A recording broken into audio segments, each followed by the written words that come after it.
దీనుల కాపాడుటకు దేవుడే ఉన్నాడు.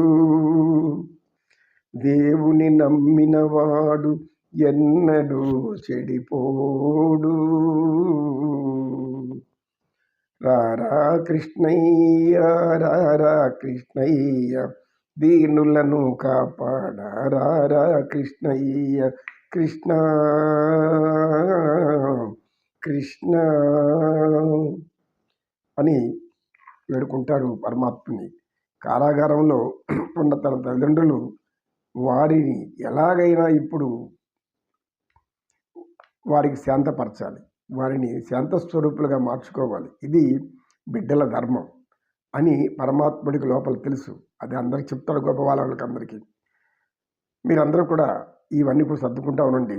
నేను ముందు వెళ్ళి మా ప్రథమ కర్తవ్యం, అన్నదమ్ములమైన మేము మా తల్లిదండ్రుల కారాగారంలో ఎంతో కాలం మగ్గిపోయారు, వాళ్ళని పలకరించాలి అని వెళ్తా.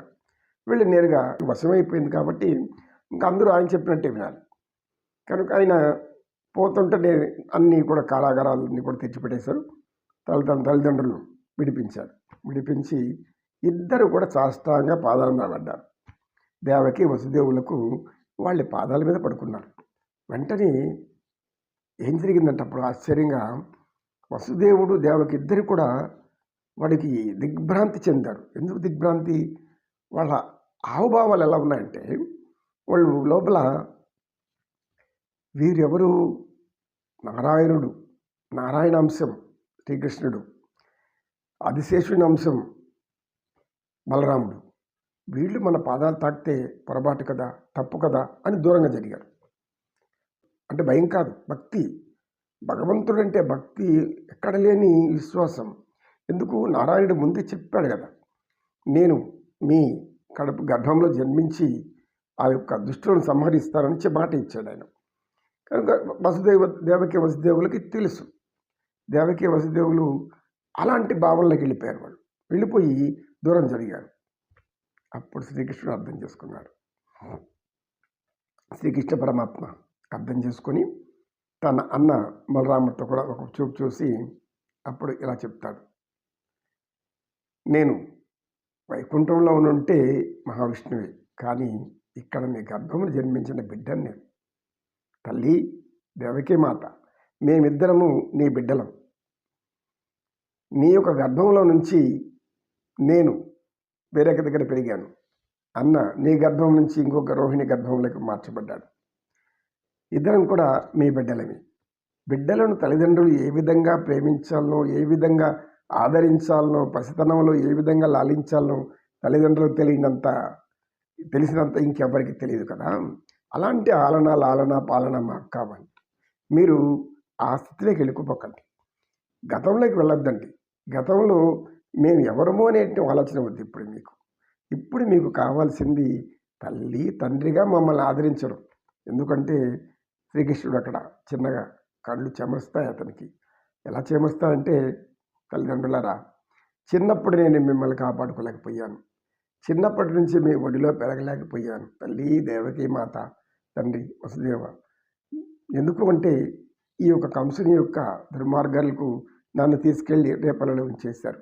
అక్కడ యశోద తల్లి నందుడు నన్ను పెంచారు. నా అచ్చట్లు ముచ్చట్లు వాళ్ళన్నీ ఆనందించారు. ఆ ఆనందం మీకు లేకపోయింది, ఆ ఆనందాన్ని మేము ఇవ్వలేకపోయాము అని కళ్ళనీళ్ళు పెట్టుకుంటాడు శ్రీకృష్ణ పరమాత్మ. మీరు అటువంటి అదృష్టానికి మీరు నోచుకోలేదేమో, కానీ మేము కూడా నోచుకోలేదు.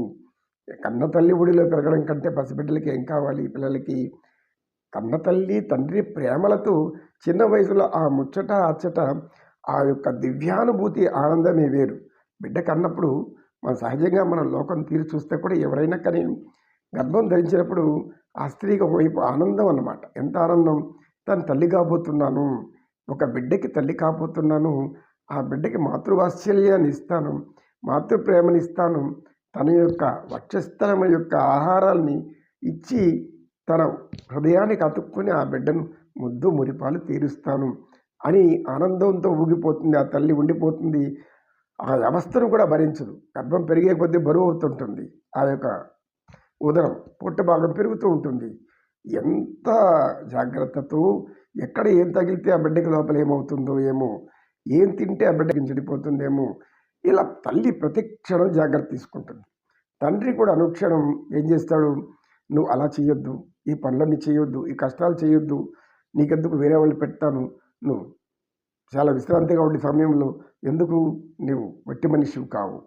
ఇది మనకు ఆచారంలో ఒక మాట చెప్తారు, నీవు వట్టి మనిషివి కావు అంటే ఏమి, వట్టి మనిషి అంటే ఏమి, ఒకే మనిషివి కాదు అని.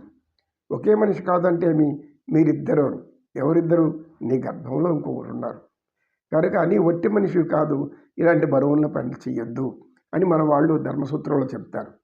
అలా స్త్రీలను భర్తలు కానీ కుటుంబం సభ్యులందరూ కూడా అత్తగారింటికి వెళ్ళిపోయినాక అత్తగారు మామగారు కూడా ఏం చేస్తారు, వారసుడు వస్తారు, బిడ్డలు వస్తారని చెప్పేసి, అమ్మ నువ్వు విశ్రాంతి తీసుకో, నువ్వేం పనులు చేయొద్దు, చిన్న చిన్న పనులు చేసుకో, అలా నడు ఇలా నడు, చిన్న వైద్యులు ఏం చెప్తారు అది చెయ్యి, మేము నీకు అన్నీ చేసి పెడతాం.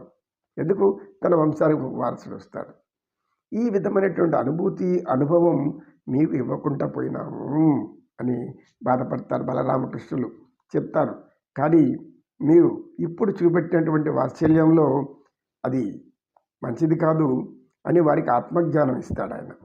ఆత్మజ్ఞానాన్ని వాళ్ళలో ప్రవేశపెడతాడు, ఆత్మ మాయను వాళ్ళలో ప్రవేశపెడతాడు. నమో కృష్ణ, నమో కృష్ణ, కృష్ణం వందే జగద్గురు.